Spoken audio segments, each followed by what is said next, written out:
한 주간 글로벌 기업들의 실적 변화를 체크해 볼 수 있는 어닝스 리비전 시간입니다. 저는 리서치센터 퀀트 담당 애널리스트 유명가입니다. 지금부터 9월 첫째 주 어닝스 리비전 시작하도록 하겠습니다. 먼저 전 세계 주식시장의 이익 동향입니다. 최근 한 달 동안 선진국과 신흥국의 이익 모멘텀의 괴리가 크게 벌어졌습니다. 선진국은 12개월 선행 EPS가 한 달간 3.0% 상향 조정된 반면 신흥국은 0.8% 상향 조정에 그친 모습인데 이러한 차이 확대가 한 달간 지속되고 있다는 점을 염두에 주셨으면 좋겠습니다. 국가별로 한번 살펴보시면은 미국과 유럽, 일본의 경우에는 한 달간 12개월 선행 EPS 변화율이 3% 이상을 상회하고 있습니다. 반면에 중국이나 홍콩의 경우에는 오히려 하향 조정폭이 확대가 되고 있는 모습인데 홍콩은 한 달간 1.9% 하향 조정이 되었고 중국은 1.6% 하향 조정이 되었습니다. 이번 주에는 인도네시아 같은 경우에도 1.0% 하향 조정이 되면서 선진국과 신흥국의 이익 모멘텀의 괴리가 더 벌어졌다라고 봐주시면 좋을 것 같습니다. 한국과 대만의 경우에는 한 달간 12개월 선행 EPS 변화율이 2% 이상 상향 조정이 되면서 상대적으로 신흥국 내에서는 나쁘지 않는 이익 개선세를 보여주고 있습니다. 주식시장의 밸류에이션도 짚고 넘어가겠습니다. 미국 현재 12개월 선행 PER은 22.1배, 유럽은 16.1배로 과거 3년 평균 대비로는 높은 수준을 기록을 하고 있습니다. 일본의 경우에는 여전히 15배 수준을 기록을 하고 있고요. 오른쪽에 넘어와 보시면 신흥국은 상대적으로 선진국보다 밸류에이션 부담이 낮은 상황입니다. 다만 인도의 경우에는 거의 모든 국가 중에서 가장 높은 수준의 밸류에이션 23배 정도를 기록을 하고 있습니다. 한국은 지난주에 주식시장이 조정이 나오면서 11배를 하회하고 있는 모습으로 10.5배 정도 지금 12개월 선행 PER이 나오고 있고요. 대만은 14.7배, 러시아나 브라질은 10배 미만을 기록을 하고 있습니다. 선진국 업종별 이익 동향입니다. 지난주랑 크게 다른 모습은 없습니다. 에너지, 소재, 통신 서비스, IT 업종의 12개월 선행 EPS 변화율이 긍정적인 모습을 보이고 있고 유틸리티나 필수 소비재 같은 경우에는 상대적으로 이익 모멘텀이 부진한 상황입니다. 신흥국으로 넘어가 보겠습니다. 이번 주에도 산업재, 소재, 에너지, IT, 금융업종의 이익 전망치가 신흥국 내에서는 가장 긍정적인 모습을 보이고 있고 통신 서비스, 경기 소비재 업종은 한 달간 12개월 선행 EPS가 2% 이상 하향 조정된 업종입니다. 미국 세부 업종별로 한 주간의 이익 동향에 대해서도 말씀드리겠습니다. 한 주간 0.1% 상향 조정이 됐습니다.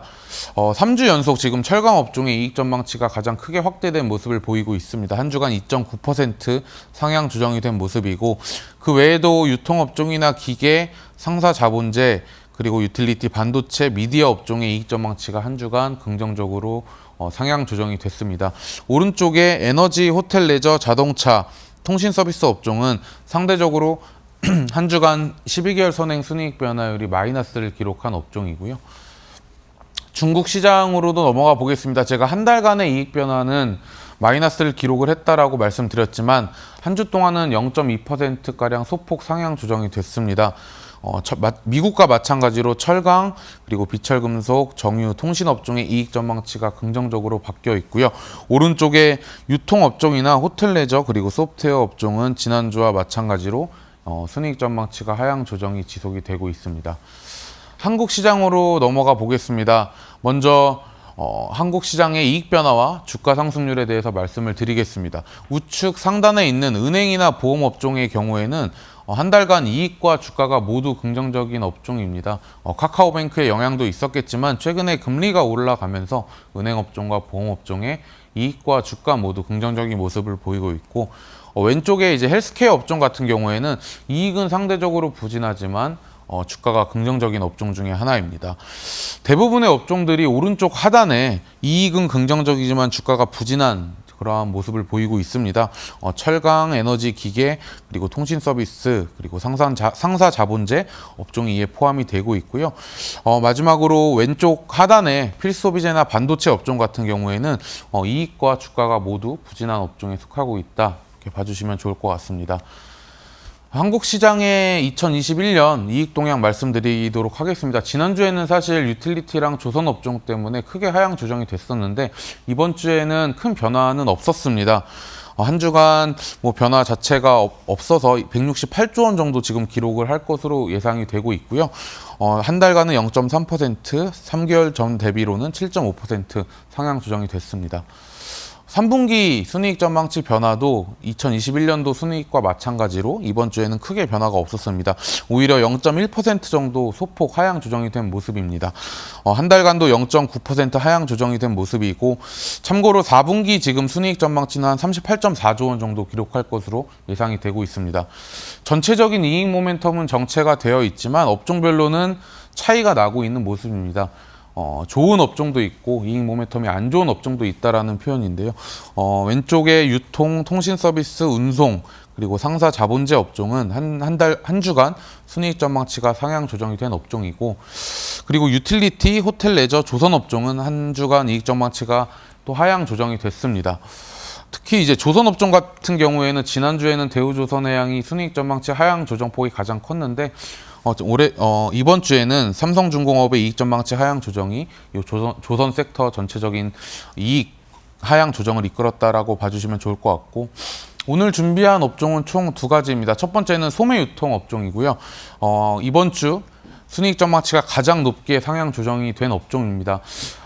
올해 2021년도 순이익은 1.6조 원 정도 기록을 할 것으로 예상이 되고 있는데, 사실 오른쪽에 구성 종목별로의 순이익 변화율을 한번 살펴보시면 소매유통 전반적인 이익 전망치의 상향 조정이 나타나는 것이 아니라 이마트의 순이익 전망치 상향 조정폭이 뚜렷하게 나타났습니다. 최근에 할인점 성장률이 어느 정도 나오고 있는데, 그 중에서도 이마트의 점유율 자체가 다른 업종들보다는 빠르게 상향 조정되고 있다라는 전망이 나오면서 올해 순이익 전망치가 크게 상향 조정이 됐고요.